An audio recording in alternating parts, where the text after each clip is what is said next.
back in time, hundreds of millions of years before the age of dinosaurs, before forests had rooted themselves across the continents, and long before mammals took their first steps on land, our planet experienced one of the most extraordinary and mysterious chapters in its history. A chapter so extreme, so otherworldly, that scientists for decades debated whether it was even possible. This is the story of Snowball Earth, a time when for millions of years the world may have been locked in ice from the poles all the way to the equator. To imagine Snowball Earth, we must travel back more than 700 million years ago into a time known as the Neo-Proterozoic era. The Earth then was both familiar and alien.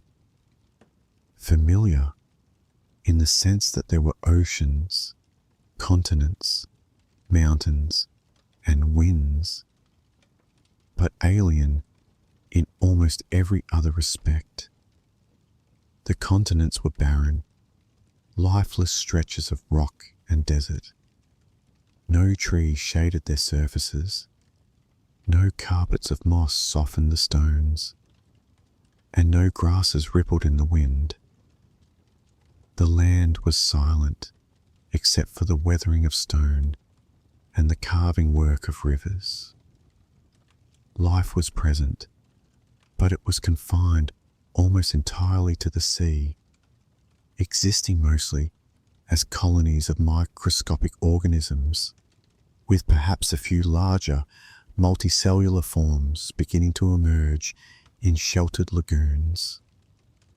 The climate of Earth, prior to these great glaciations, had already been shifting. Geological records reveal that our planet experienced intense swings of temperature and chemistry. Volcanic eruptions poured gases into the atmosphere. The continents, scattered and drifting, exposed fresh rock to the weather. Carbon dioxide, the great greenhouse gas, was drawn from the air by rainfall and locked away into sediments. Gradually, the insulating blanket that had warmed the planet grew thinner. Without sufficient carbon dioxide to trap heat, the Earth began to cool. At first, the changes may not have seemed catastrophic. Ice caps at the poles grew larger, glaciers descended valleys and crept slowly into lower latitudes. But unlike the cycles of ice ages in more recent times, these changes did not stop. They accelerated. The more ice formed, the more sunlight was reflected back into space. This feedback loop, the albedo effect, acted like a runaway system. White ice spread outward across the oceans, bouncing solar energy away. With less warmth reaching the seas, the planet cooled further. Imagine looking at Earth from space during this time. Instead of the swirling blue and green world we know today, you would see a globe shimmering in shades of white and pale grey. The oceans were sheathed in frozen lids. Mountain ranges carried vast glaciers stretching down toward coastlines. Ice sheets expanded across the continents, grinding stone into powder, scraping the surface of the planet into new landscapes. Even near the equator, the seas themselves may have frozen, with thick ice spanning across tropical waters. Beneath this icy crust, life persisted. Though the world above was locked in frost, the oceans beneath the ice were not entirely dead. In cracks where sunlight filtered through thin ice, photosynthetic organisms clung on. Around hydrothermal vents on the seafloor, heat and chemicals sustained rich microbial communities. These environments became sanctuaries, refuges where life endured the coldest of climates. But before diving deeper into how life managed to survive these frozen ages, we must look closer at the forces that shape them. Snowball Earth was not a single event, but rather a series of extraordinary glaciations. Geological evidence points to at least 2 major episodes during the Neoproterozoic. The first, known as the Sturtian glaciation, began around 717 million years ago and lasted for tens of millions of years. The second, the Marinoan glaciation, followed roughly 650 million years ago and may have been even more extreme. Some scientists argue for additional smaller events in between, but the Sturtian and Marinoan stand out as the most dramatic. To understand these ancient climates, scientists turn to the rocks. Across many continents, from Africa to North America, from Australia to China, geologists find strange deposits that tell the story. Layers of glacial tillites, mixtures of boulders, gravel, and mud all tumbled together, appear in regions that today lie in tropical latitudes. Drop stones, great blocks of rock carried by icebergs, are preserved in marine sediments. Only floating ice could have brought them there. Even chemical signatures in ancient carbonates whisper of oceans sealed beneath ice. These clues, gathered like puzzle pieces, paint the picture of a world plunged into a planetary winter. But the question arises, how could Earth have become so completely frozen? And how did it ever escape? If ice covered the oceans, cutting off sunlight and shutting down photosynthesis, wouldn't life have perished completely? And with so much sunlight reflected back into space, what force could have been strong enough to thaw the planet again? The answers lie in the long interplay of geology, atmosphere, and time. For while ice reflected sunlight and cooled the surface, volcanoes never stopped erupting. For millions of years, volcanoes continued to pump carbon dioxide into the air. With the oceans locked beneath ice, weathering, the natural process that normally draws carbon dioxide out of the atmosphere, slowed dramatically. Slowly, greenhouse gases built up in the air above the frozen seas. It may have taken millions of years, but eventually the concentration grew high enough to overwhelm the icy albedo. The planet began to warm. When the thaw finally came, it must have been sudden and dramatic. Temperatures surged, ice sheets collapsed, the seas melted, releasing massive floods into the atmosphere. Carbon dioxide levels may have been hundreds of times higher than modern values. Rain poured from the skies, weathering rocks, washing nutrients into the seas, and sparking ecological revolutions. These cataclysmic endings to snowball events may have paved the way for life to expand in entirely new directions. In many ways, Snowball Earth was both a catastrophe and a cradle.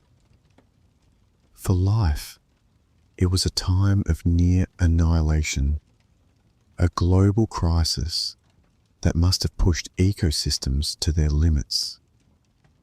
Yet, it was also a time of transformation. The very stress of survival may have driven organisms toward innovation, toward complexity, and ultimately toward the great evolutionary leap that would follow. The rise of the earliest animals in the Ediacaran period. Snowball Earth remains one of the most profound reminders that our planet is capable of radical change. It shows us that Earth's climate system can swing between extremes far beyond human experience. It also reveals how life, delicate and fragile though it may seem, possesses a resilience deep enough to endure even the harshest global ice ages. As we continue, we will explore this world in greater depth. We will walk across the frozen continents, drift beneath the icy seas, and peer into the hidden oases of survival.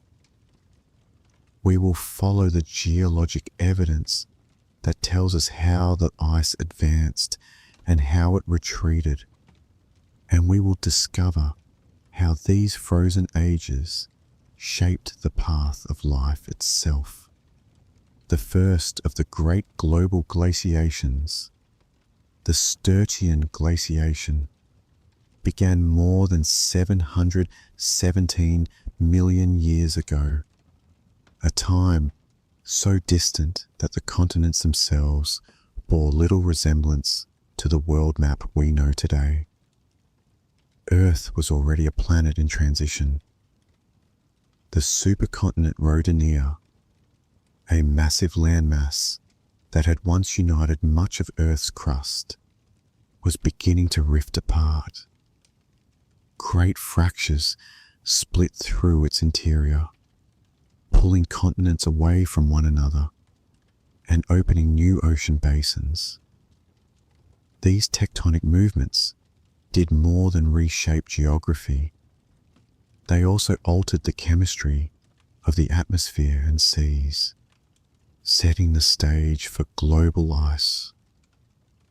As Rodinia fragmented, vast stretches of newly exposed rock were left vulnerable to weathering. Rainfall dissolved minerals, carrying them into rivers and oceans, where they bound with carbon dioxide, locking it away as carbonate sediments. The atmosphere's greenhouse gases declined, slowly but steadily, robbing the planet of its insulation. Without this warming blanket, Earth's climate tipped toward cooling. The evidence of this change is written in the ancient rocks of our planet. In places such as northern Canada, Namibia, and Australia, layers of glacial deposits rest directly atop tropical marine sediments. This juxtaposition tells us that glaciers once flowed even across equatorial seas.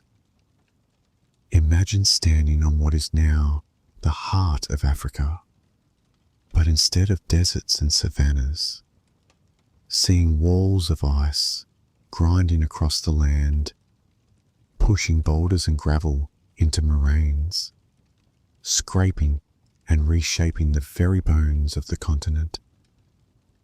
At sea, the transformation was no less astonishing. As the ice spread outward from the continents, it reached into the oceans themselves. sea ice thickened until it covered vast expanses of the surface, perhaps to depths of tens or even hundreds of meters. Some models suggest that even at the equator, ice may have been more than a kilometer thick. The oceans, which had been open to winds, waves, and sunlight, now lay sealed beneath a frozen lid. And yet, life persisted. Beneath the ice, the seas remained liquid, kept from freezing solid by the geothermal heat rising from Earth's interior. Here, microbial life continued to exist, though in conditions unlike anything we see today. In cracks and thin regions of ice, faint light may have penetrated just enough to allow photosynthetic organisms to cling on. Cyanobacteria, those ancient architects of oxygen, may have survived in isolated pools, their activity slowed but not extinguished. Other communities gathered around sources of heat and chemical energy. Along mid-ocean ridges, hydrothermal vents poured forth plumes of hot, mineral-rich water. In the darkness, microbial colonies thrived, feeding on sulfur and methane.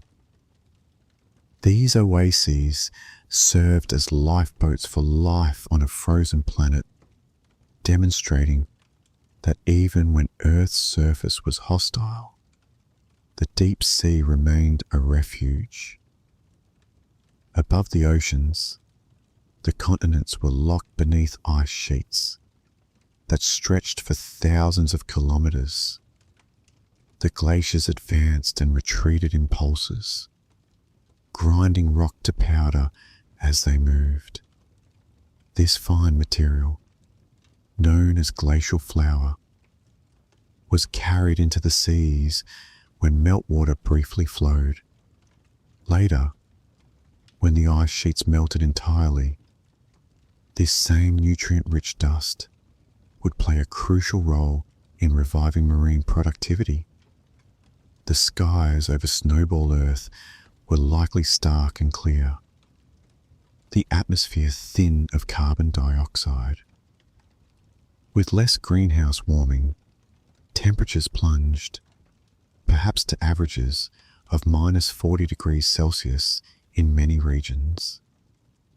Winds swept across frozen plains, carrying snow and sculpting ice into ridges and grooves.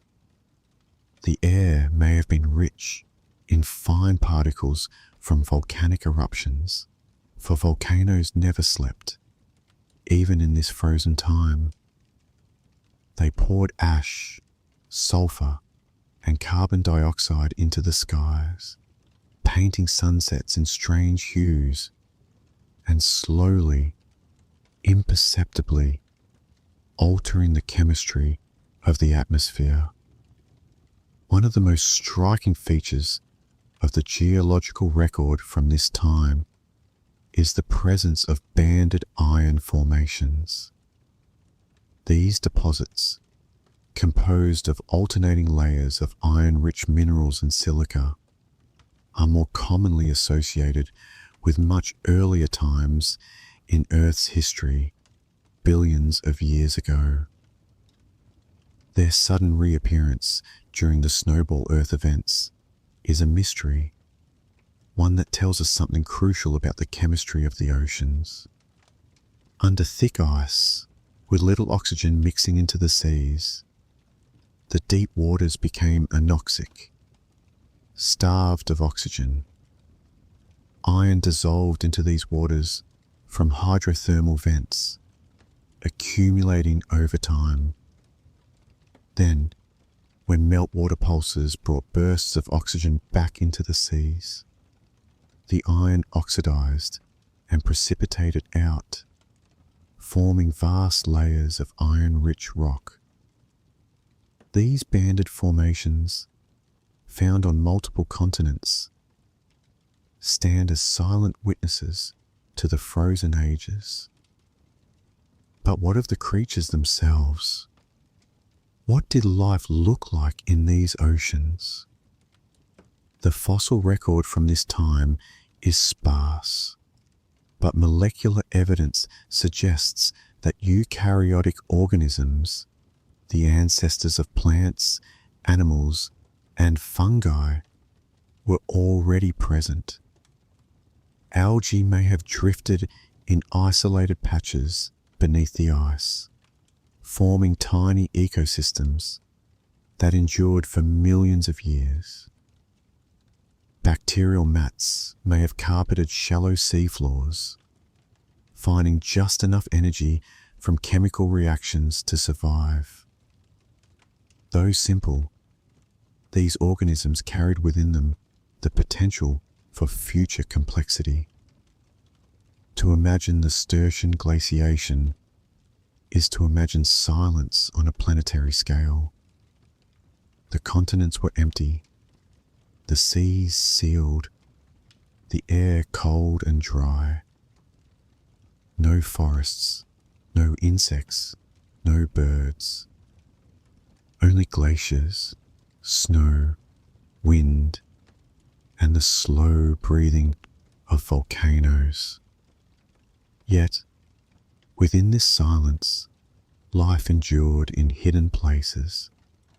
And then, after millions upon millions of years, the ice began to crack. The trigger came not from the surface, but from deep within the earth. Volcanic eruptions had continued unabated throughout the long freeze, venting carbon dioxide into the air. With the ocean sealed beneath ice, there was no weathering of rocks to draw this gas back down. Slowly, the atmosphere became saturated with greenhouse gases. When the tipping point was reached, the climate shifted abruptly. The greenhouse effect overwhelmed the albedo of the ice. Temperatures began to climb. Ice sheets thinned, fractured, and collapsed. Vast floods of meltwater poured into the seas. The frozen lid cracked open, and for the first time in tens of millions of years, sunlight touched the open ocean. The consequences were profound. As the ice retreated, the oceans were flooded with nutrients, washed in from glacial sediments and freshly weathered rocks. Algae and cyanobacteria bloomed in colossal abundance, fueling a surge of oxygen production. The skies filled with clouds, storms swept across the continents, and the climate veered from frozen stasis into runaway warmth. This dramatic end to the Sturtian glaciation transformed the Earth. For life, it was a rebirth. For the climate, it was a revolution. And yet, it was not the last of its kind.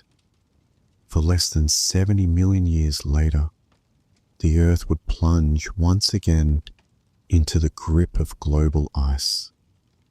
The Marinoan glaciation, an event so extreme it has been called the greatest ice age in Earth's history. But before we journey into that second snowball world, we must pause to reflect on the resilience of life. For in the coldest depths of Earth's past, life had found ways to persist, to endure, and to prepare for the astonishing chapters yet to come. The end of the Sturtian glaciation was not the end of Earth's frozen ordeals. After the ice retreated and the seas opened, the world experienced a brief period of warmth and recovery. Life, long constrained beneath frozen lids, blossomed with new vigor. Cyanobacteria multiplied, algae spread, and ecosystems stirred with a fresh infusion of nutrients. The climate, once hostile and immobile, became dynamic again. Rivers flowed freely, rainfall sculpted landscapes, and carbon dioxide levels fluctuated. But this reprieve was temporary. Roughly 650 million years ago, Earth descended once more into a planetary winter. This second, and perhaps even more extreme event, is known as the Marinoan glaciation. If the Sturgeon had tested the resilience of life, the Marinoan pushed it further, locking the Earth into conditions so severe that the planet may have come closer to complete sterility than at any other point in its history. The Marinoan glaciation unfolded against a backdrop of shifting continents and rising mountains. The remnants of the supercontinent Rodinia were still drifting apart, creating long coastlines and shallow seas.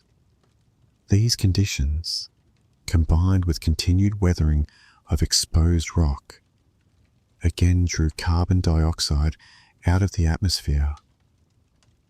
As greenhouse gases fell, ice sheets began to grow, first at the poles, then spreading into mid-latitudes. Yet once the process began, it quickly accelerated. The albedo effect, the cycle by which ice reflects sunlight and drives further cooling, once again took hold. Ice sheets expanded until they met and merged across continents. Sea ice stretched outward into the oceans. Before long, Earth was caught in another global freeze. This time, however, the freeze appears to have been even harsher. Geological evidence from multiple continents reveals glacial deposits at latitudes that today lie near the equator.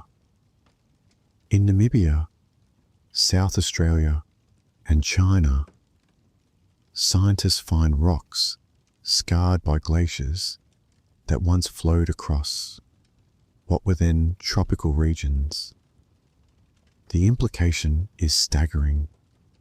Earth, a world bathed in sunlight at its equator, may have been locked beneath kilometers of ice. To envision the Marinoan Earth is to imagine a planet transformed into an alien world. From pole to pole, the globe shimmered with white.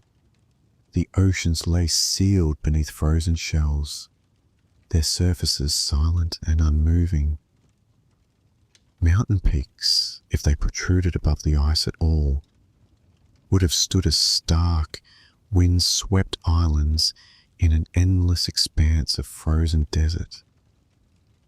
The skies would have been pale and thin, the air frigid and dry. And yet, as before, life persisted. Beneath the thick ice, the oceans remained liquid, insulated by their sheer volume and warmed from below by geothermal heat. In the darkness of the deep sea, hydrothermal vent systems once again served as havens for microbial communities. Chemosynthetic bacteria fed on sulfur and iron, forming the base of food webs that had no need of sunlight. Around these vents, colonies of microorganisms endured, quietly sustaining the continuity of life through the coldest chapters of planetary history. Some scientists suggest that not all the oceans froze entirely. In certain equatorial regions, thin spots in the ice may have remained, where sunlight could still filter through. In these refuges, photosynthetic organisms like cyanobacteria and algae may have survived, clinging to life in isolated patches. Even if these environments were rare, they would have been enough to preserve the threads of biology until the ice relented. The geology of this time records not only the advance of the ice, but also its dramatic retreat. One of the most distinctive features found in Marinoan rock layers are the so-called cap carbonates. These unusual deposits, thick layers of carbonate rock, sit directly above glacial sediments. They are believed to have formed in the aftermath of the glaciation, when Earth transitioned from frozen stillness to sudden greenhouse warmth. The process was dramatic. Throughout the long Marinoan freeze, volcanoes had never ceased to erupt. With no rain or weathering to draw down carbon dioxide, the gas built up relentlessly in the atmosphere. Over millions of years, concentrations soared to levels hundreds of times higher than those of today. Then, when the tipping point came, the ice melted with astonishing speed. The greenhouse effect surged, driving temperatures upward. The frozen oceans thawed, releasing torrents of meltwater into circulation. Vast floods swept across continents as glaciers collapsed, scouring valleys and reshaping landscapes. Storms raged across the planet, carrying rains that dissolved rocks at a furious pace. The sudden rush of chemical weathering washed calcium and magnesium into the seas, where they combined with the abundant carbon dioxide to form vast deposits of carbonate minerals. These are the cap carbonates we find today, silent markers of a world reborn in warmth. For life, the aftermath of the Marinoan was nothing short of revolutionary. The sudden influx of nutrients into the oceans fueled explosive blooms of photosynthetic organisms. This surge of productivity may have been one of the triggers for a profound evolutionary turning point. The rise of more complex, multicellular organisms. Indeed, not long after the Marinoan glaciation ended, the fossil record reveals the first signs of the Ediacaran biota, enigmatic, soft-bodied creatures that represent some of the earliest animals on Earth. While their direct connection to Snowball Earth remains debated, the timing is striking. It suggests that the stress of global glaciations, combined with the fertile aftermath of their melting, may have set the stage for the dawn of animal life. The Marinoan glaciation, then, stands as both a test and a catalyst. It pushed life to the edge, yet it also prepared the environment for innovation. The world that emerged from the ice was one with higher oxygen levels, richer ecosystems, and conditions ripe for the evolution of complexity. Still, the scars of the ice remained. Landscapes once covered by glaciers bore the marks of their passage. Striated rocks, dropstones, and thick layers of tillite. Oceans carried the chemical fingerprints of their frozen past in banded iron formations and cap carbonates. These clues, preserved across continents, tell the story of an Earth that froze to its core and thawed again. As we reflect on the Marinoan glaciation, it becomes clear that Snowball Earth was not merely a climatic curiosity. It was a crucible, a set of events that shaped the trajectory of life.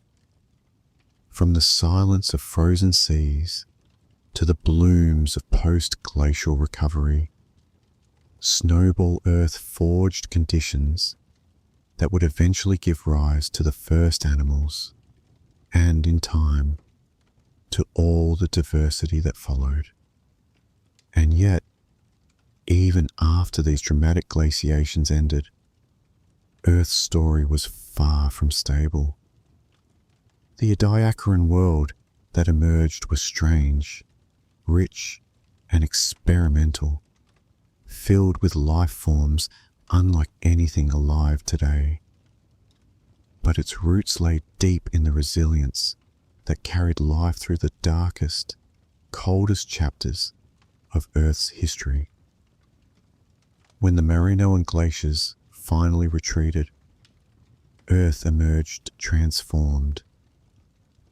The frozen stillness that had endured for millions of years gave way to warmth, rushing water, and a dynamic atmosphere. Oceans, once trapped beneath thick ice, surged with renewed circulation, and continents, long buried beneath glaciers, were freed to breathe under open skies. The post-glacial world was, in many ways, a blank canvas. For tens of millions of years, ice sheets had locked away rivers, rain, and soil, halting the steady weathering that normally feeds the oceans with nutrients. When the ice melted, that long suppressed process returned with immense force. Rain fell in sheets upon freshly exposed rock, dissolving minerals and carrying them in torrents down to the seas. These nutrient-rich waters spread outward, feeding blooms of microscopic life. Cyanobacteria, algae, and other photosynthetic organisms seized the opportunity. Their populations swelled, turning once clear seas into teeming ecosystems. The oxygen they produced, now able to accumulate in an atmosphere no longer dominated by volcanic carbon dioxide, began to rise to levels higher than at any point before. This increase in oxygen marked the beginning of a profound shift. For the first time, Earth's environment could sustain not only single-celled organisms, but also larger, more complex multicellular life. Oxygen is the fuel of complexity, enabling cells to build networks, tissues, and eventually bodies that could grow, move, and interact in new ways. It is in this context, in the wake of the Snowball Earth events, that we find the earliest signs of animal life. Around 635 million years ago, in the period geologists call the Ediacaran, the fossil record begins to reveal something remarkable. Impressions of soft-bodied creatures appear in sediments across what are now Namibia, Australia, Newfoundland, and Russia. These fossils, collectively known as the Ediacaran biota, are among the earliest animals ever to exist. They are strange and enigmatic forms. Unlike anything alive today, some resemble quilted mats, with broad leaf-like bodies imprinted into stone. Others appear as frond-like structures rising from the sea floor, their branching patterns spreading outward in elegant symmetry. Still others take the form of rounded discs or simple tubular bodies. These organisms challenge our imagination because they do not fit neatly into modern categories. Some may have been early relatives of animals we know, ancestors of jellyfish, worms, or even early arthropods. Others may represent evolutionary experiments that ultimately left no descendants.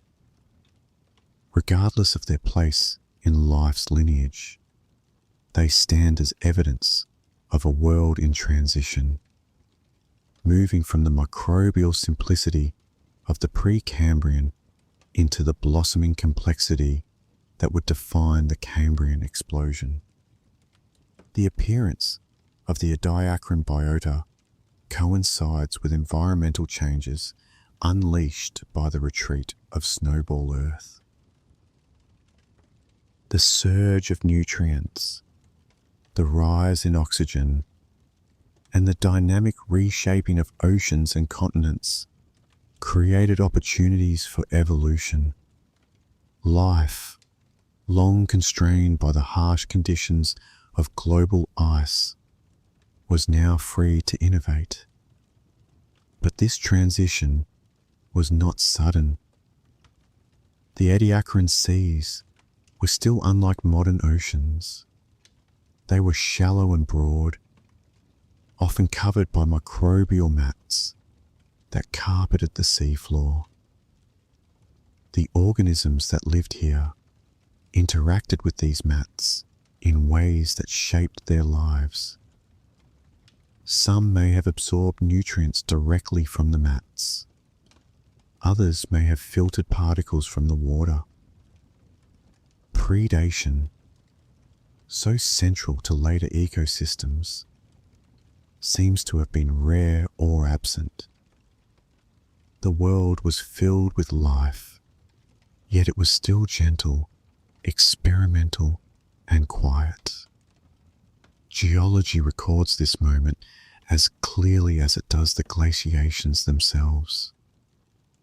In the same layers that hold fossils of Ediacaran creatures, we also find chemical signals of rising oxygen. Isotopic evidence reveals shifts in the global carbon cycle, reflecting bursts of biological productivity. Trace fossils, the preserved tracks and burrows of moving organisms, hint at the first stirrings of behavior and mobility, signs that animals were beginning to explore the possibilities of active movement. It is difficult to overstate the significance of this transition. For billions of years, life on Earth had been dominated by microbes, limited in form and function. The Snowball Earth events pushed that microbial world to the brink, forcing survival in the darkest, coldest refuges.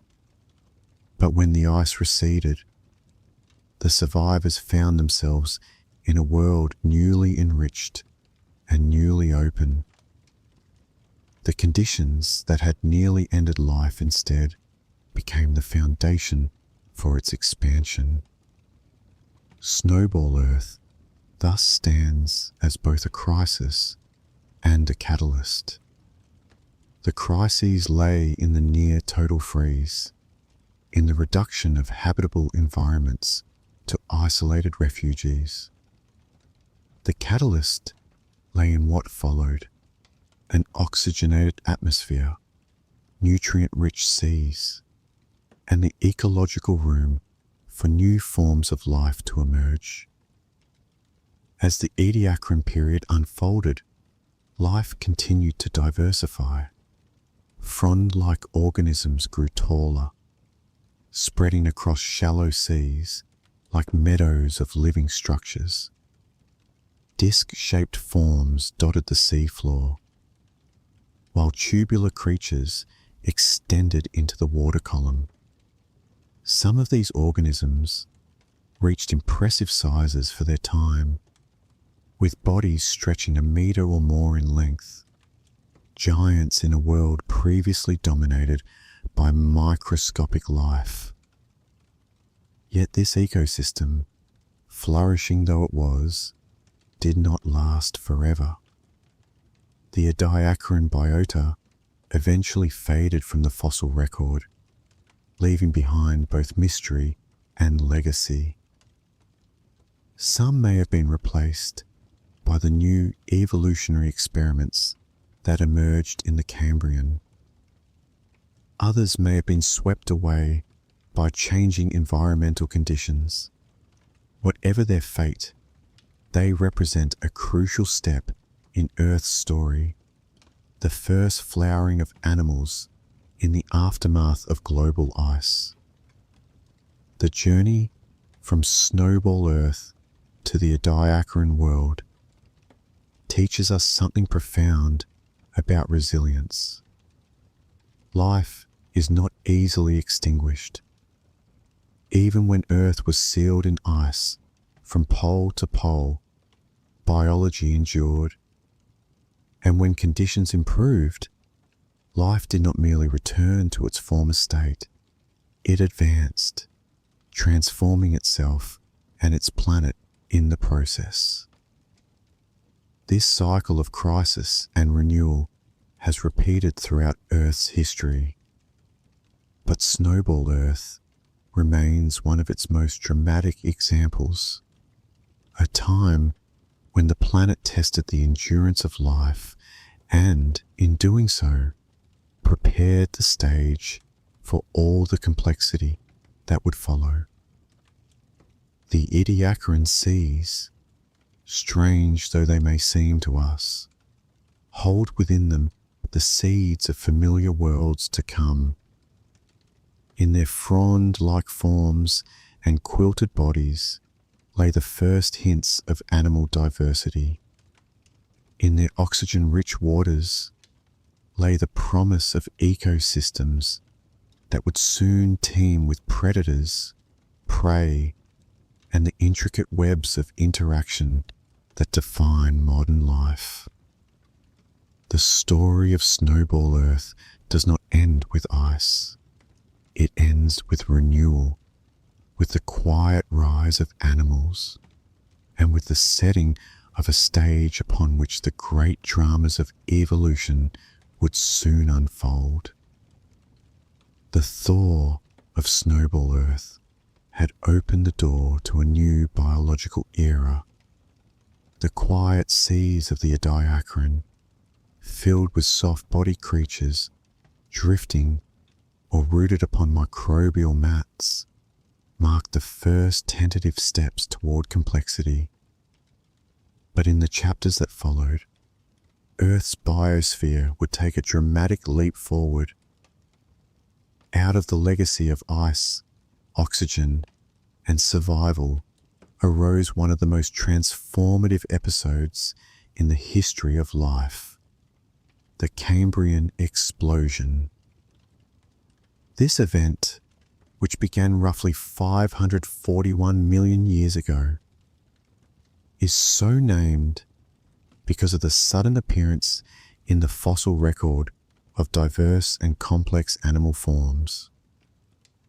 In a relatively short geological span, some 20 to 30 million years, nearly all of the major groups of animals familiar to us today emerged. Creatures with shells, exoskeletons, eyes, and limbs appeared in abundance, filling the seas with unprecedented variety. The roots of this explosion, however, stretch back to the world forged by Snowball Earth. The extreme glaciations of the Cryogenian period had reshaped the planet's atmosphere and oceans in ways that set the stage for evolutionary innovation. The rise of oxygen was among the most crucial of these changes. During the long ice ages, volcanic outgassing had filled the air with carbon dioxide. Once the ice melted, chemical weathering and biological productivity drove vast changes in carbon cycling, ultimately enriching the atmosphere with oxygen. By the time of the Ediacaran, oxygen levels had reached thresholds capable of sustaining larger, more active animals. Without this, the energy demands of complex bodies, muscles, nerves, and tissues would not have been possible. Another factor lay in the availability of nutrients. As glaciers retreated, they left behind freshly ground rock surfaces exposed to the elements. Rain and rivers dissolved these minerals, carrying phosphorus, calcium, and other elements into the seas. These nutrients fed blooms of photosynthetic organisms, which in turn supported expanding food webs. With more energy available, ecosystems could support more diverse and complex forms of life. The Ediacaran biota represented the first wave of this expansion, but the Cambrian explosion represented its flowering. In Cambrian seas, animals began to explore forms and functions never before seen. Some of the earliest Cambrian animals developed hard parts, shells, spines, and exoskeletons. This innovation offered protection from predators and opened new modes of interaction with the environment. The fossil record suddenly preserves a wealth of these creatures, their mineralized remains leaving behind detailed traces of their bodies. Trilobites, with their segmented exoskeletons and compound eyes, became some of the most iconic animals of the age. Brachiopods, mollusks, and early arthropods appeared in abundance. Predation, largely absent in the Ediacaran, now became a driving force of evolution. Animals evolved jaws, teeth, and claws to capture prey, while others developed armor, burrowing behaviors, or speed to escape. This evolutionary arms race spurred rapid diversification, filling ecosystems with both hunters and the hunted. The Cambrian also witnessed the development of more advanced sensory systems. Eyes, once rare or absent, became widespread. Vision transformed ecosystems, allowing predators to locate prey with precision and prey to detect threats and respond.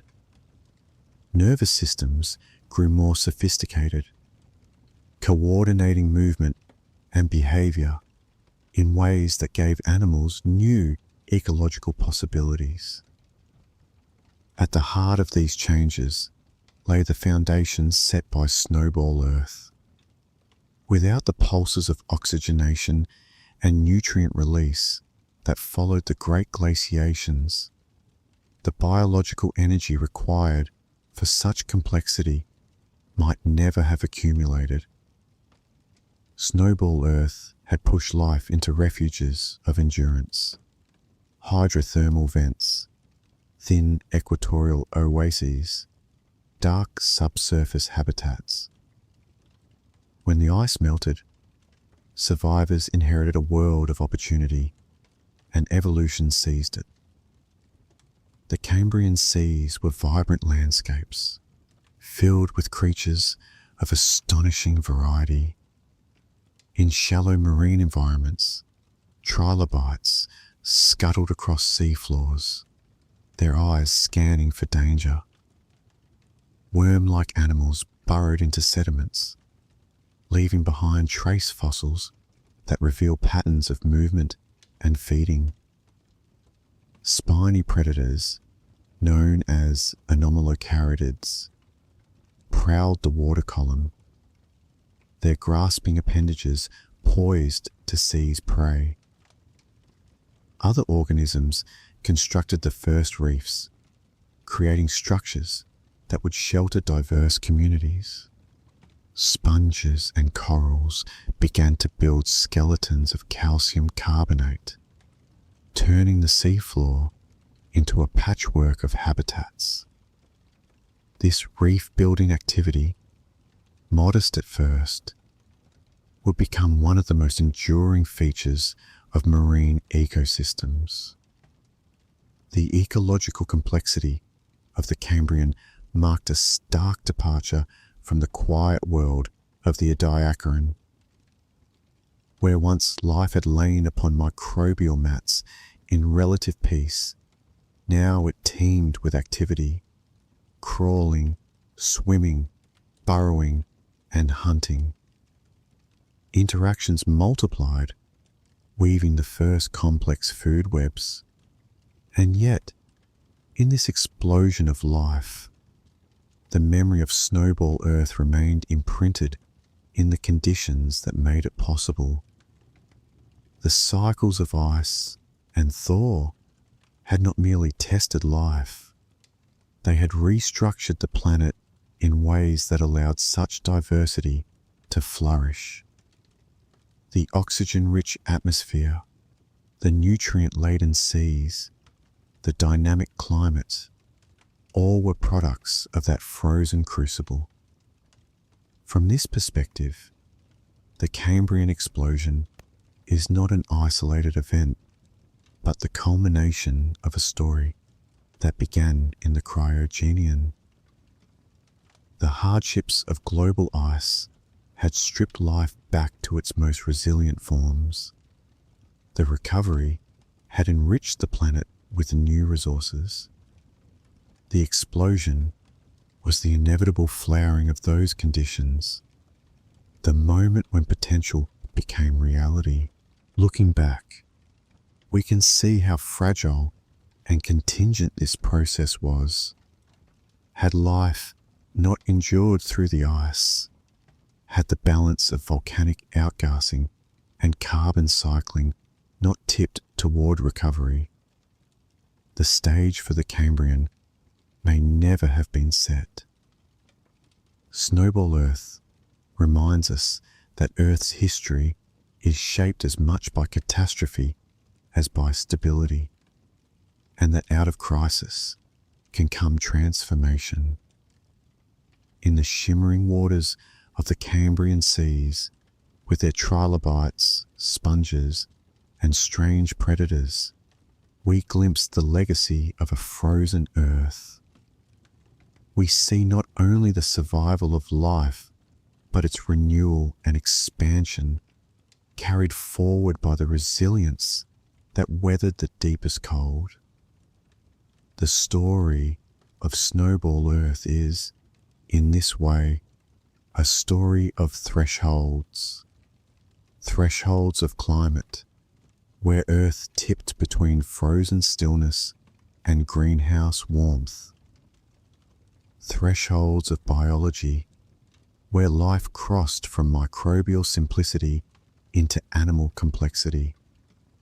And thresholds of possibility, where the future course of evolution was forever altered. As we drift deeper into the history of our planet, we find that Snowball Earth was not merely an icy chapter to be endured. It was the forge of change, shaping conditions for the world we know, a world of diversity, interaction, and unending creativity in life's forms. Snowball Earth had left scars upon the planet, but it had also reshaped Earth into something more resilient, more dynamic, and more capable of sustaining the diversity of life. With the Cryogenian behind and the Cambrian explosion underway, Earth entered a period of profound stabilization. It was a time when climate, oceans, and continents began to fall into rhythms that would govern the ages to come. To understand these rhythms, we must look at the forces that drive them. Earth's climate is never static. It is a dance between sunlight, atmosphere, oceans, and the restless interior of the planet. Snowball Earth was one of the most extreme outcomes of this dance, when feedback loops carried the system into a frozen state. Yet those same feedbacks also helped bring it back into balance. In the aftermath, the planet's cycles became better defined, as if the ice ages had tuned Earth's systems to a new harmony. One of the most enduring legacies of Snowball Earth is found in the carbon cycle. During the Great Glaciations, carbon dioxide built up in the atmosphere as volcanic outgassing continued while weathering was suppressed beneath the ice. This accumulation eventually triggered the greenhouse that melted the planet. Once the ice retreated, however, weathering resumed with vigor. Fresh rock surfaces, exposed by glaciers, reacted with carbon dioxide, drawing it down and regulating the climate.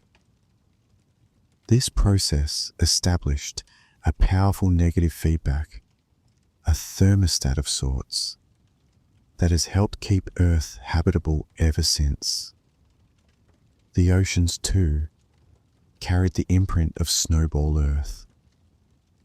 The meltwater floods that ended the glaciations poured vast amounts of minerals into the seas. This influx altered ocean chemistry, spurring blooms of life, but also leaving chemical signals that endure in the rock record. Layers of cap carbonate, distinctive deposits laid directly atop glacial sediments, mark the moments when the seas became supersaturated with dissolved carbonates, precipitating them out in global events. These rocks are found today across every continent, a silent testimony to the thaw of a frozen world. Beyond chemistry, the circulation of the oceans also evolved. The global freeze had likely halted much of the ocean's mixing, leaving stagnant waters beneath the ice. When melting occurred, circulation patterns restarted, redistributing oxygen and nutrients. Over time, this circulation became more stable, creating the layered oceans familiar to us today. Surface waters interacting with winds and sunlight, deeper waters flowing in global conveyor belts, linking pole to equator. The establishment of these patterns was crucial for sustaining complex life, ensuring that nutrients cycled predictably and oxygen reached the depths.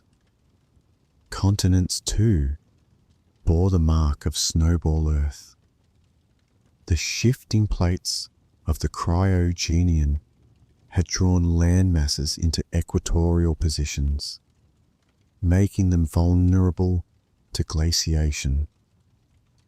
In the aftermath, continental fragments began to move once again, slowly assembling toward the supercontinent of Rodinia's successors. These shifting land masses influence climate by altering ocean currents, reflecting sunlight, and changing patterns of rainfall. Each collision, each mountain range uplifted, left sediments and signals that can still be traced in rocks today. It is tempting to see Snowball Earth as a singular event, but in reality, it was part of a larger pattern of ice ages and warm intervals. The cryogenian was extreme, yet Earth has entered icebound states many times since, though never again to quite the same global extent. The later glaciations of the Paleozoic and the ice ages of the Quaternary, when mammoths and humans roamed frozen plains, all echo the dynamics first tested during Snowball Earth. They remind us that the planet's climate is sensitive, balanced on feedbacks that can amplify change. The stability that followed Snowball Earth also created conditions for biological innovation beyond the Cambrian.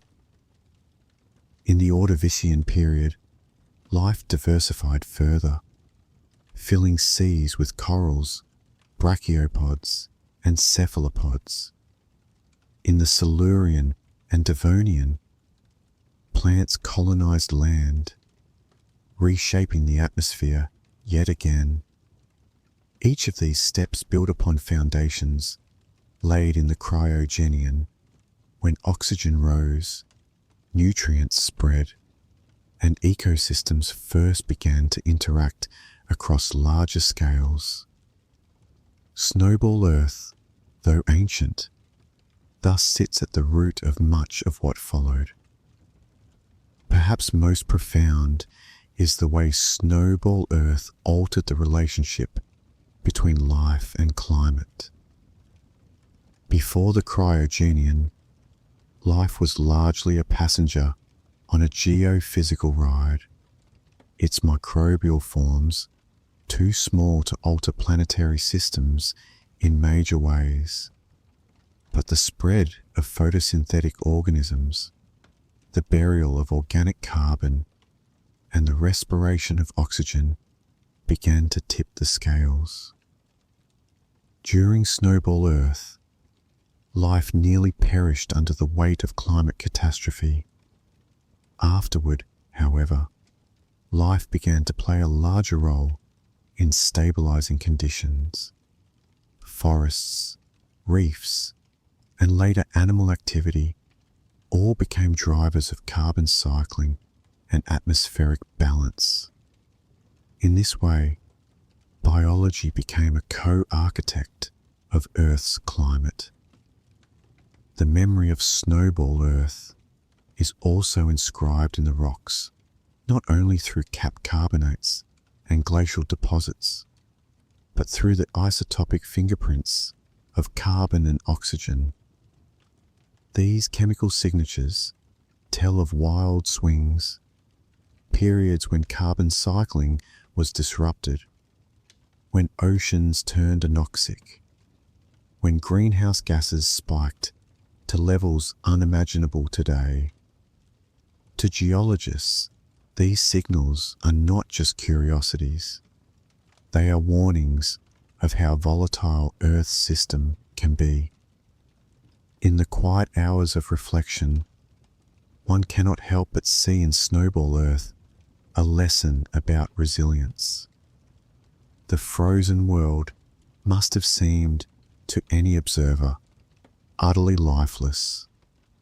Yet life endured in hidden niches, in the warmth of hydrothermal vents, in brine channels within ice, in tiny pools where liquid water persisted. These survivors carried the spark forward, ready to flourish when conditions allowed. Without them, the story would have ended in silence. The recovery from Snowball Earth was not instant. It unfolded over millions of years, a slow rebalancing of gases, waters, and ecosystems. But it was in that long recovery that stability was forged. The Earth we know today, with its cycles of seasons, its breathable air, and its diverse biomes, was shaped in the crucible of that frozen past. As we breathe the oxygen around us, as we walk upon continents that once lay beneath ice, we are part of that legacy. Snowball Earth is not some distant curiosity. It is a chapter written into the very fabric of our planet's systems, a chapter without which our existence would not be possible. Long after the last glaciers of the Cryogenian melted, scientists began to piece together the story of Snowball Earth. For decades, geologists and paleoclimatologists wondered, could a global ice age really have existed? The evidence, initially puzzling and fragmented, eventually revealed a planet locked in a frozen embrace, with ice reaching the tropics and oceans sealed beneath a thick crust of white. The first clues came from glacial deposits found in tropical latitudes. Rocks etched with striations from ancient glaciers were discovered in regions that today are warm deserts or tropical forests. Namibia, Canada, Australia, and China all revealed these geological scars, telltale signs that ice once advanced far from the poles. Dropstones, rocks carried and deposited by moving ice, were found in sediments that had formed in equatorial seas. These findings challenged long-held assumptions, suggesting that glaciers had once traveled to areas we now associate with heat and sunshine. Another piece of the puzzle lay in cap carbonates. These thick layers of carbonate rock, sitting directly atop glacial sediments, indicated a sudden surge in chemical activity following the ice's retreat. Scientists realized that these deposits were formed when the planet's atmosphere, saturated with volcanic carbon dioxide during the glaciation, finally triggered melting. As ice disappeared, rivers and rain washed minerals into the oceans, causing rapid precipitation of carbonate minerals. These rocks appear globally, linking disparate continents into a single narrative of planetary thaw. The concept of a snowball Earth was not immediately accepted.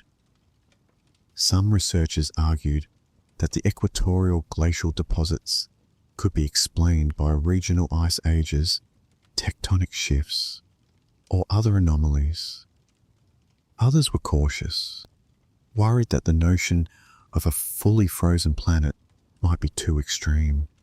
Over time, however, evidence accumulated. Isotopic signatures of carbon and oxygen in ancient rocks, sedimentary structures indicating widespread glaciation, and fossil gaps consistent with severe environmental stress. The conclusion became inescapable. Earth had indeed frozen at least twice during the Cryogenian, creating one of the most extreme climates in its history. The mechanisms behind such an extreme freeze are now reasonably well understood. Feedback loops amplified cooling. As glaciers expanded, they reflected more sunlight back into space, a process called the albedo effect. With less solar energy absorbed by the surface, temperatures dropped further, allowing ice to spread rapidly. Once begun, the process became self-reinforcing. It was a planetary scale snowball, rolling across continents and oceans alike. Yet, paradoxically, this extreme freeze was not permanent. Volcanoes continued to erupt beneath the ice, releasing carbon dioxide into an atmosphere starved of weathering sinks. Over millions of years, greenhouse gases accumulated, gradually tipping the planet toward thaw. When melting began, the process was dramatic and rapid on a geological timescale, sending floods of meltwater across continents and triggering the formation of cap carbonates. Modern research has expanded our understanding even further. Computer models simulate Snowball Earth conditions, showing how ocean currents, ice thickness, and solar energy could interact to produce both near-complete freezing and eventual thaw. Geochemists examine isotopic anomalies in ancient rocks to reconstruct carbon cycling and oxygen levels.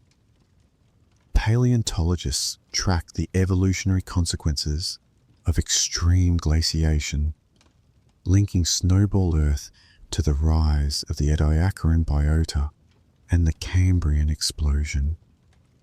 Together, these lines of evidence create a vivid and detailed picture of a planet tested to its limits. One of the most striking questions remains whether Earth was truly a hard snowball, completely covered in ice, or a slush ball with some equatorial seas remaining open. Evidence exists for both possibilities.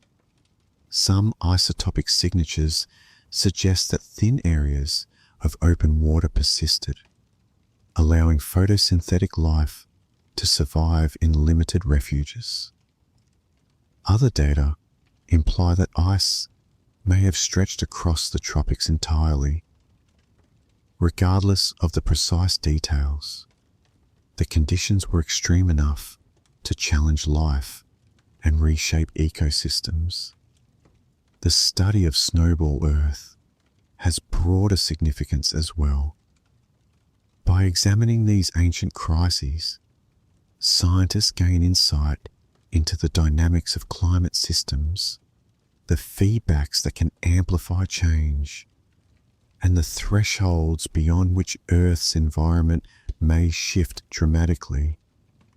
Understanding Snowball Earth helps contextualize modern concerns about climate change, revealing both the fragility and resilience of our planet. Equally compelling is the story of life itself. Microbes survived in refuges beneath ice, in brine channels, and around hydrothermal vents. Photosynthetic organisms may have endured in isolated patches, maintaining the biological continuity necessary for post-glacial recovery. This endurance highlights the tenacity of life in the face of planetary scale challenges and offers a lens through which to view potential survival strategies in extreme environments elsewhere in the solar system. Snowball Earth also reshaped Earth's geology.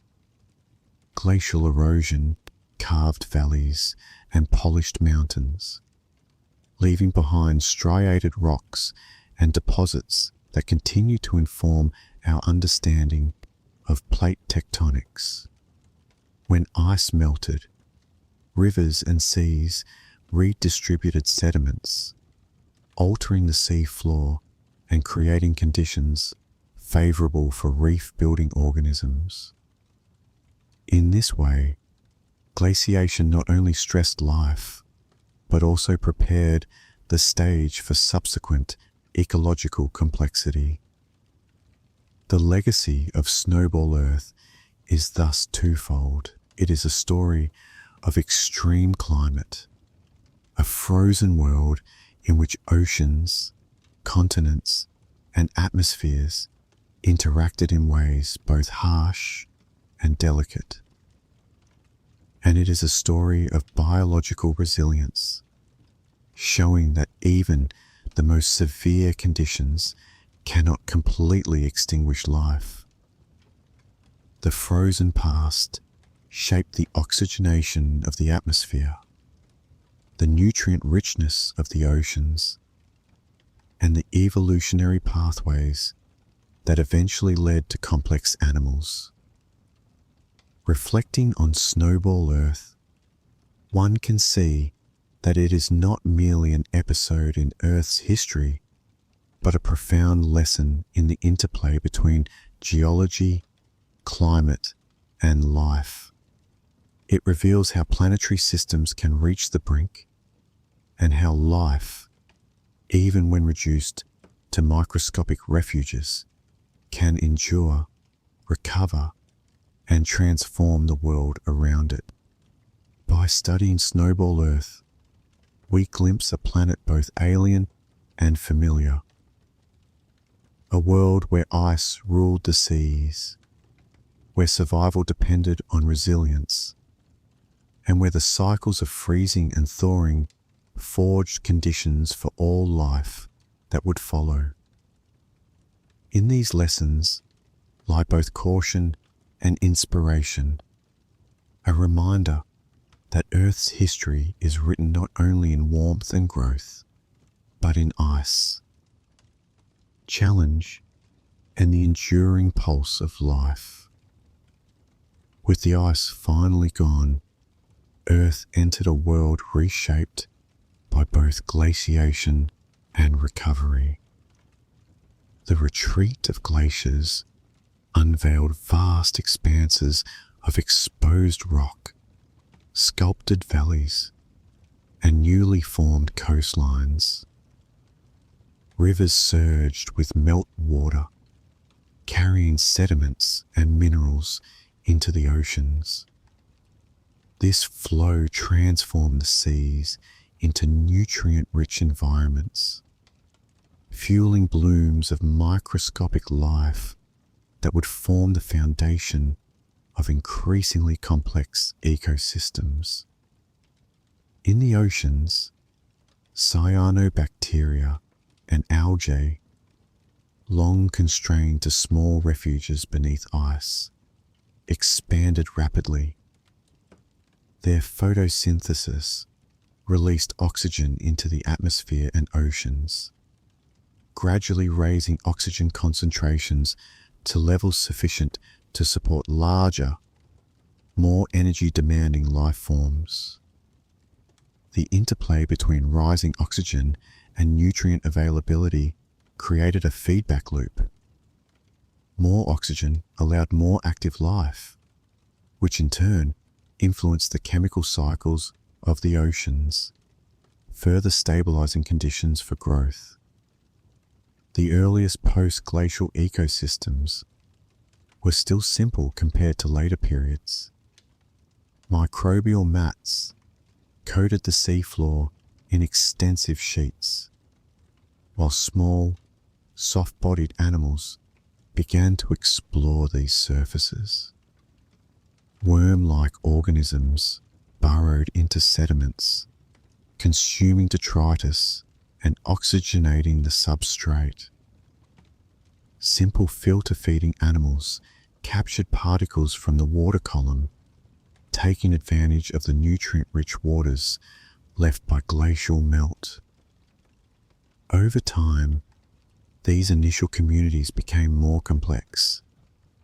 Interactions between organisms grew in both frequency and intensity.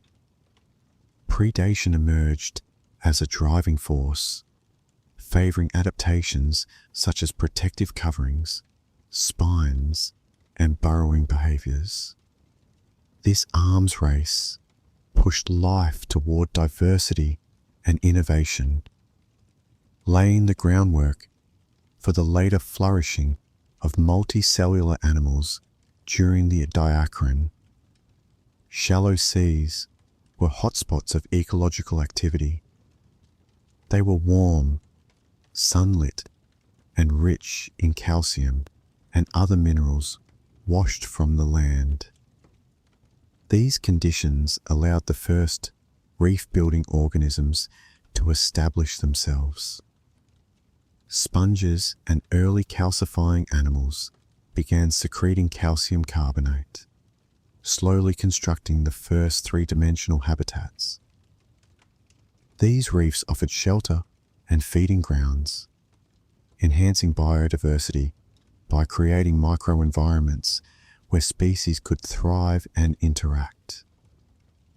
The rise of oxygenated, nutrient-rich oceans had another profound effect.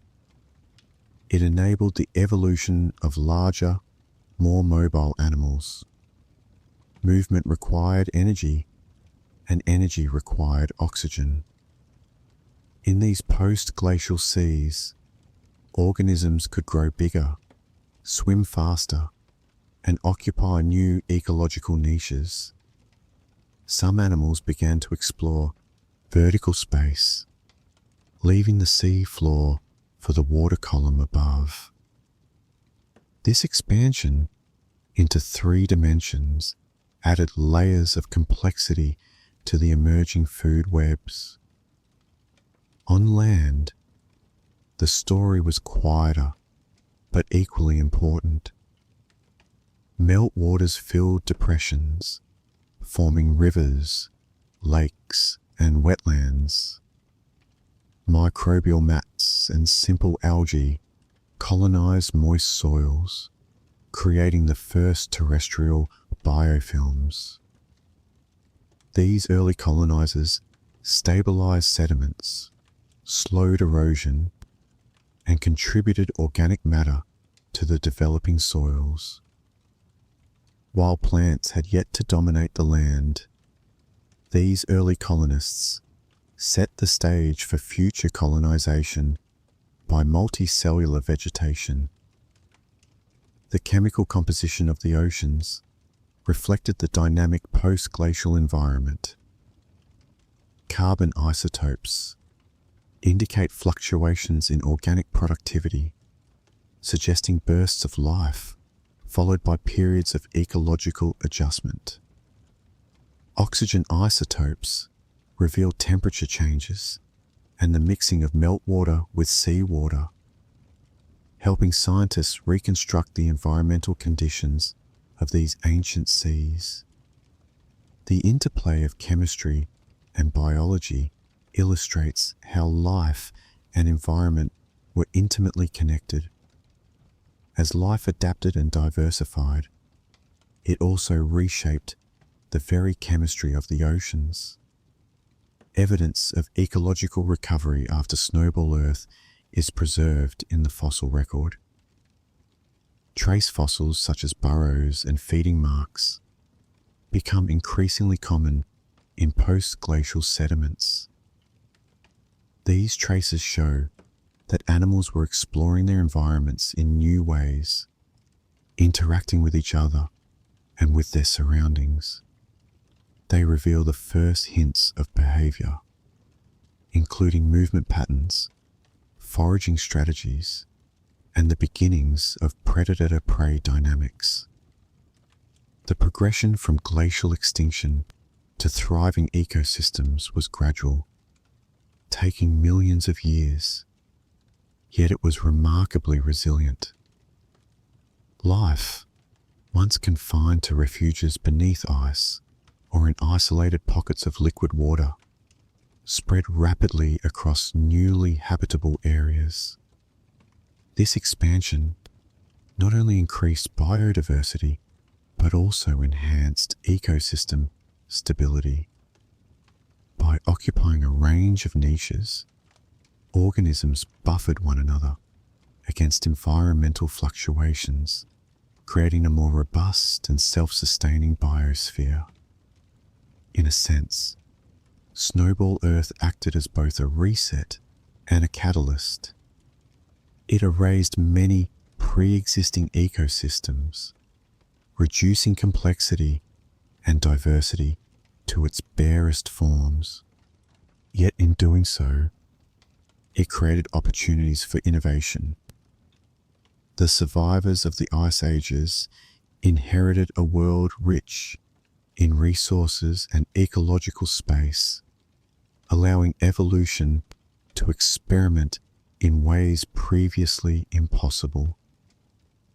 The post-glacial seas became laboratories of life, where new forms, behaviors, and strategies could arise. As life expanded, it began to influence Earth on a planetary scale. Oxygen produced by photosynthetic organisms accumulated not just in localized pockets, but throughout the atmosphere. This gradual oxygenation supported more energetic metabolisms and complex body plans. At the same time, organic matter buried in sediments helped regulate the global carbon cycle, linking biological activity to climate and stabilizing conditions for future life. The patterns established in these post-glacial ecosystems echoed into the Ediacaran. By the time the first large multicellular organisms appeared, the oceans were already oxygenated, nutrient-rich, and structured by early reefs and microbial mats. The ecological groundwork laid in the aftermath of Snowball Earth directly enabled the rise of the Ediacaran biota, strange, frond-like creatures and quilted discs that represent some of the earliest complex animals. Thus, the recovery from Snowball Earth was not merely a return to normalcy, it was an evolutionary and ecological renaissance. Life leveraged the altered chemistry, geography, and climate to explore new possibilities, laying foundations that would endure for hundreds of millions of years. The frozen world, once a threat to life, became a launching point for complexity, diversity, and ecological innovation. Through the lens of deep time, we can see Snowball Earth not only as a climatic catastrophe, but also as a transformative force. It shaped the evolution of life, structured ecosystems, and set in motion the cycles of energy, nutrients, and oxygen that continue to sustain Earth today. In this way, even the harshest chapters of our planet's history can give rise to remarkable resilience, adaptation, and creative potential. The story of Snowball Earth and its aftermath is written not only in fossils, but in the rocks themselves. Across every continent, geologists have uncovered sedimentary layers that preserve a record of glaciation, thaw, and the ecological recovery that followed. These layers, often separated by millions of years, provide a window into the cycles of Earth's climate and the resilience of life. Glacial deposits, such as tillites and striated bedrock, mark the most extreme episodes. They show the paths of ice sheets, the direction of glacial movement, and the intensity of freezing conditions. In some regions, the glacial layers are overlain by cap carbonates, which formed rapidly as meltwater and chemical precipitation filled the oceans with dissolved minerals. These cap carbonates are thick, often spanning tens of meters, and appear in places as distant as Australia, China, Namibia, and Canada. Their global presence demonstrates that Snowball Earth was not a local anomaly, but a truly planetary event. Beyond the rocks themselves, isotopic signatures offer a chemical snapshot of the planet during and after the glaciations. Ratios of carbon isotopes in carbonate rocks reveal massive disruptions in the carbon cycle, likely caused by suppressed photosynthesis during ice ages and bursts of productivity during melt phases. oxygen isotopes provide clues about temperature changes and the mixing of meltwater with the oceans. Together, these chemical markers allow scientists to reconstruct the environmental conditions with remarkable precision. Fossils from the post-glacial period offer equally compelling insights. While many organisms perished during the ice ages, resilient microbial mats persisted, forming layered structures known as stromatolites. These mats acted as both habitats and food sources, stabilizing sediments and supporting small animal life. Burrowing organisms began to appear, leaving trace fossils that record behavior, evidence of feeding, movement, and interaction with the sediment. These early traces mark a shift from passive existence to dynamic exploration of the environment. The emergence of calcifying organisms was another critical development. As oceans became enriched with calcium and other minerals released from glacial erosion, some organisms began to secrete hard shells. These early skeletal structures provided protection, enabled new feeding strategies, and laid the groundwork for reef building activity.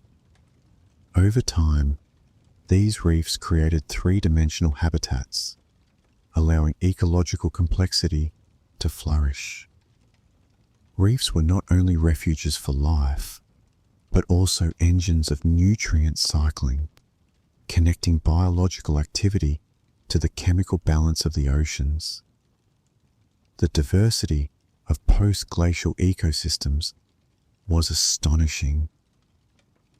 Microbial mats and algae formed the primary producers, feeding small, soft-bodied animals. These, in turn, supported increasingly larger predators, setting the stage for food webs that would grow ever more intricate in the Ediacaran and Cambrian periods. The oceans became a patchwork of microhabitats, shallow, sunlit shelves, nutrient-rich estuaries, deeper, oxygenated basins, each hosting unique communities. Sedimentary structures also tell a story of ecological adaptation. Ripple marks, mud cracks, and burrow traces reveal the depth of water, energy of currents, and behaviors of animals navigating the sea floor. These physical features, combined with chemical signatures and fossils, allow scientists to piece together a holistic picture of the post-glacial environment. They show how life responded to both opportunities and constraints, experimenting with new forms, behaviors, and ecological strategies. The legacy of Snowball Earth extends beyond ecology. It reshaped atmospheric composition, stabilizing oxygen levels while driving down carbon dioxide through weathering and biological activity. The ice ages also influenced tectonics indirectly, as glacial weight and subsequent melting affected lithospheric stresses. These processes contributed to mountain building, continental shifts, and sediment deposition patterns that have persisted into modern geology. Life, once constrained to refuges beneath ice or in isolated liquid pockets, became increasingly influential in shaping the planet. Photosynthetic activity expanded rapidly, oxygenating the oceans and atmosphere. Organic matter burial helped regulate climate, creating feedback loops between life and environment. These feedbacks laid the foundation for complex ecosystems that could support multicellular organisms, reefs, and eventually the astonishing diversity of the Cambrian. Even the smallest traces from this time hold significance. Microfossils of bacteria, acritarchs, and simple algae document resilience and adaptation. Their persistence demonstrates that life can survive extreme conditions and that these survivors can drive ecological and atmospheric recovery on a planetary scale. From tiny microbes to the first skeletal animals, the post-Snowball Earth world was a stage set for evolutionary experimentation. In essence, Snowball Earth acted as both destroyer and creator. It imposed harsh limits that pruned ecosystems, yet in doing so, it cleared ecological space for innovation. The thaw brought a nutrient-rich, oxygenated, and structurally varied world, offering unprecedented opportunities for life to diversify. The global chemical, climatic, and geological changes established patterns that would continue to influence Earth for hundreds of millions of years. Through these preserved signals, rocks, isotopes, fossils, and sedimentary structures, we can trace the interplay of life and environment during one of Earth's most extreme episodes. We can see how glaciation shaped not only the survival of species, but the very chemistry and physics of the planet. We can understand that Snowball Earth was not merely an icy pause in the story of life, but a crucible that forged resilience, adaptability, and opportunity. The world that emerged from Snowball Earth was still young, fragile, and dynamic. It was a place where life experimented, where oxygenation spread, where reefs and microbial mats structured the seas. It was a world that bore the fingerprints of ice, yet teemed with the promise of complexity. In this balance between destruction and renewal, between ice and life, we find the essence of our planet's history, a story of endurance, transformation, and the persistent creativity of life. As the last remnants of ice vanished, Earth entered a period of transformation that would forever change the trajectory of life. The oceans, once constrained beneath thick sheets of ice, now spread freely across continents, carrying nutrients, oxygen, and the promise of new ecosystems. The planet was awakening from its frozen slumber, and life, resilient as ever, began to explore, expand, and diversify in unprecedented ways. One of the most significant developments in this post-glacial era was the emergence of the Ediacaran biota, the first truly large, multicellular organisms. These life forms were unlike anything seen before, soft-bodied, often quilted or frond-like, and exhibiting a range of strange shapes and patterns. While they lacked skeletons or hard parts, they represented a crucial step in biological complexity, moving beyond the microscopic and microbial life that had dominated for billions of years. Ediacaran organisms occupied diverse niches in the oceans. Some lay flat upon microbial mats, feeding passively or absorbing nutrients directly. Others anchored themselves to the seafloor, swaying gently in currents, possibly absorbing dissolved organic matter. Still others experimented with mobility, slowly creeping along substrates in search of food. Though they lacked the aggression or predatory strategies that would characterize later animals, their presence marked the first coordinated exploration of space, behavior, and ecological interaction on a larger scale. The appearance of these early multicellular forms was closely tied to the environmental changes following Snowball Earth. Oxygen levels had risen in the oceans, creating conditions conducive to larger, metabolically active organisms. Nutrient influx from glacial meltwaters enriched the seas, fueling microbial productivity and establishing the base of food webs capable of supporting more complex life.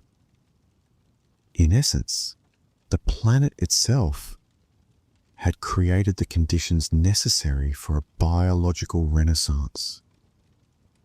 Coral-like and calcifying organisms began experimenting with hard parts, laying the foundations for reef ecosystems that would expand in later periods. Though reefs were small and patchy compared to the coral reefs of today, they provided microhabitats, protection, and feeding opportunities for other organisms.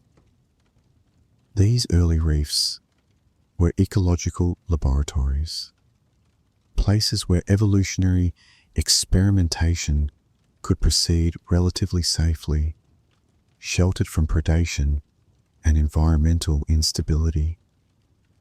The interplay between life and environment became increasingly evident. Biological activity influenced ocean chemistry, which in turn shaped ecological possibilities. Photosynthetic organisms continued to oxygenate the water, burrowing animals stirred sediments, and calcifiers altered the seafloor structure. Each process was connected, creating feedback loops that stabilized conditions and promoted further diversification. Beyond the oceans, the land also began to bear the first tentative imprints of life. Simple microbial mats and algae colonized wet soils along rivers and shorelines. Though plants as we know them had yet to appear, these pioneering terrestrial communities began the slow transformation of the land. They stabilized sediments, contributed organic matter to soils, and prepared the ground for future colonization by vascular plants. Snowball Earth had also left a permanent mark on Earth's geology. Glacial scouring and meltwater erosion reshaped mountains, carved valleys, and distributed sediments across continental shelves. These geological features influenced the flow of rivers and the deposition of sediments, creating new habitats for both aquatic and terrestrial organisms. In this way, the planet's icy past continued to guide the organization and distribution of ecosystems long after the ice had melted. The rise of multicellular life during the Ediacaran set the stage for the Cambrian explosion, a period just a few tens of millions of years later when life would diversify at an unprecedented pace. Many of the ecological and chemical conditions established in the wake of Snowball Earth were critical for this transition. Oxygenated oceans, nutrient-rich waters, and stabilized environments provided the canvas upon which complex, mobile, and predatory organisms could evolve. The story of Snowball Earth and the recovery that followed illustrates a profound principle of our planet. Extreme challenges can catalyze profound innovation. Life endured when the odds seemed insurmountable, and in doing so, it transformed the very environment it depended upon. The frozen past became a crucible for resilience, experimentation, and ecological creativity, producing a world ready for the extraordinary diversification that would follow. Even today, Snowball Earth offers lessons for understanding planetary systems. It reminds us that Earth's climate is dynamic, that feedback loops can amplify both cooling and warming, and that life and environment are deeply intertwined. The frozen oceans, glaciated continents, and harsh extremes of the cryogenian are more than a distant curiosity. They are the foundation of the oxygenated, nutrient-rich, and ecologically diverse world we inhabit. Reflecting on this frozen chapter, one can imagine Earth as a living, breathing system of remarkable resilience. Microbes hiding beneath ice, early animals exploring post-glacial seas, and pioneering photosynthetic organisms reshaping the oceans. Each contributed to a transformation that would ripple through hundreds of millions of years of Earth's history.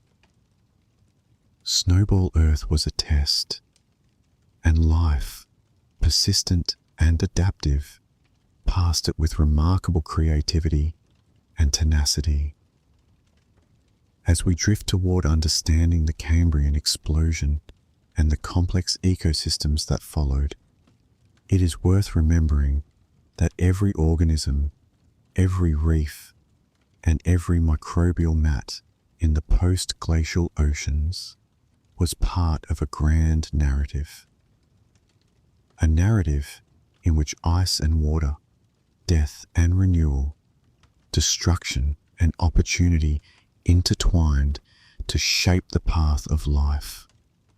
Snowball Earth was not merely a frozen past. It was a formative crucible, an origin story for complexity, and a reminder that life, even in the harshest conditions, can endure, adapt, and flourish.